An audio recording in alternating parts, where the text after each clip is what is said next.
వేరే స్కూళ్ళకి పంపించే విధంగా ఈరోజు ప్రభుత్వాలు ఈరోజు చేస్తున్నటువంటి దీన్ని పూర్తిగా మేము వ్యతిరేకిస్తున్నాము.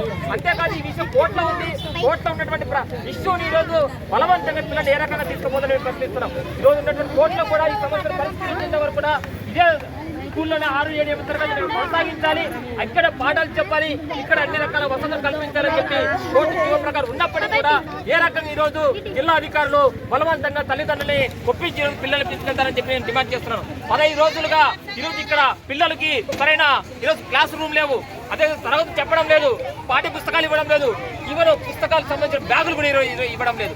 ఈరోజు పిల్లల పట్ల తీవ్రమైన వివక్షతని ఈరోజు అధికారులు చూపిస్తున్నారు. అంతేకాదు రాష్ట్ర ప్రభుత్వము 9 రకాల స్కూల్ రీస్ట్రక్చర్ పేరు మీద రకరకాల స్కూల్లో రకరకాల విద్యను మేము చేపడతామని చెప్పి ఈరోజు ఈ 19 జీవోలు కూడా వెంటనే రద్దు చేయాలని ఈ సందర్భంగా డిమాండ్ చేస్తున్నాం. నా పేరు వి హరీష్ కుమార్ రెడ్డి, ఏఐడిఎస్ రాష్ట్ర అధ్యక్షుడు. కర్నూలు నగరంలో ఉన్నటువంటి ప్రాథమిక పాఠశాల దగ్గర విద్యార్థి సంఘాలు తల్లిదండ్రులు దాదాపు 5 రోజుల పాటు ధర్నా చేస్తున్నా కానీ ఇక్కడ ఉన్నటువంటి విద్యాశాఖ అధికారులు ఏ మాత్రం పట్టించుకోకున్నట్ల సీటుకు నిమ్మకు నీరెక్కినట్లు ఉంటున్నారు. ఏదైతే 6, 7, 8 తరగతులను వేరే పాఠశాలకు పంపిస్తామని చెప్పి బలవంతంగా విద్యార్థి తల్లిదండ్రులను అక్కడికి పంపించడానికి ప్రయత్నం చేస్తూ ఉన్నారు.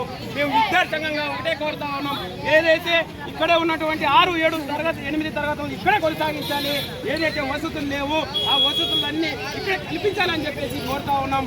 ఇక్కడ కానీ తరలించే ప్రయత్నం విద్యార్థి సంఘాలను కలుపుకొని పెద్ద ఎత్తున ఉద్యమానికి శ్రీకారం చుడతామని హెచ్చరిస్తా ఉన్నాం. నా పేరు రమణ కుమార్, పిడిఎస్ రాష్ట్ర కార్యవర్గ సభ్యుడు.